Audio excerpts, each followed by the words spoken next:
Hello and welcome everyone to my presentation on empowering learners through intellectual freedom. First, I would like to thank all of you for taking some time out of your busy schedules to come hear me out.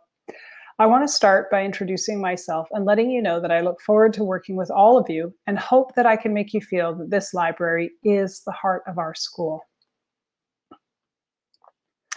My name is Jordan Davidson, and if you really knew me, you would know that I love spending my free time outdoors, either hiking, running, or biking in the trails. I have a bachelor's and a master's degree in cultural anthropology, and I've been teaching since 2009. Today, I would like to discuss intellectual freedom and what it means for our students. The fifth common belief of the American Association of School Librarians is that intellectual freedom is every learner's right. This aligns with the First Amendment to the United States Constitution, which guarantees the freedom of speech and press. The American Association of School Librarians belief statement indicates that learners have the right to access knowledge from all points of view, and that this access should be uncensored and not controlled by anyone. When our students are given the freedom to read, they gain knowledge, and with this knowledge comes power. As a school librarian, it is my responsibility to ensure that our school strives to honor our students' right to intellectual freedom. Some of you may already be aware of the challenges that arise with intellectual freedom, namely challenged and banned books. According to the American Library Association, a challenge is any attempt to remove or restrict materials based upon the objections of a person or a group, where the banning is the total removal of those materials. Some reasons books are challenged and or banned are due to a book containing contents such as LGBTQ lifestyles, topics on racism, too much violence or sex, religious beliefs, politics, not age appropriate, and the list goes on. Professor Mona Kirby discusses how school librarians select their collections. She states that an item's inclusion in a collection does not mean the library endorses or promotes it.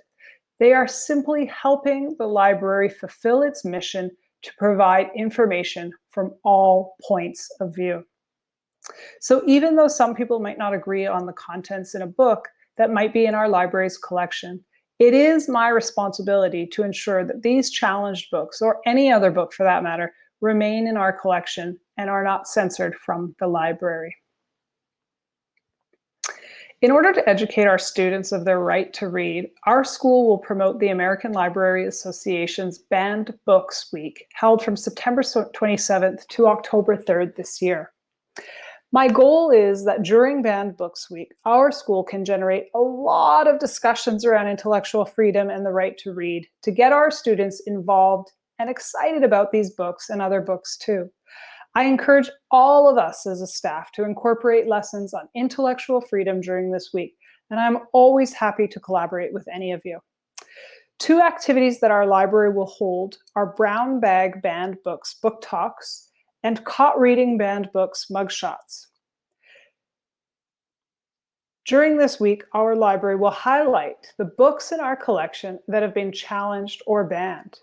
The library will hold a daily Brown Bag Banned Books book talks with students on a featured challenged book in order to educate and inform on intellectual freedom and to discuss why these books have been challenged and why it is important that these books remain on our shelves.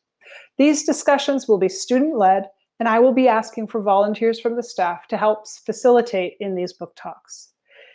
It's important that Banned Books Week ties into our larger mission of intellectual freedom and the freedom to read at the school. So having staff from a variety of disciplines to facilitate discussions will create a lot of positive hype around these challenged and banned books. The second activity will be Caught Reading Banned Books mugshots, where we will take mugshots of staff, students, and community members who have been caught reading banned books and post them in our library displays around the school. Anyone who has been caught reading will be entered into a draw to win library swag, such as books, banned book shirts, free tardy passes, and more. This not only promotes reading around the school, but also captures a community of readers vested in their right to read.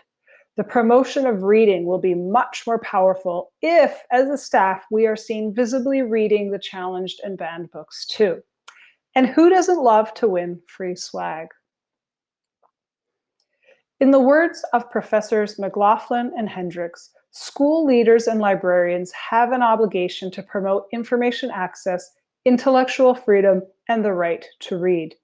So my goal is that as a staff, we will participate in creating lively discussions surrounding our students' intellectual freedom and their right to read. And that these discussions will empower students to keep finding books they enjoy reading all year round. If you have any ideas or input, or if you have any questions, please feel free to contact me. I look forward to working with all of you. Thank you.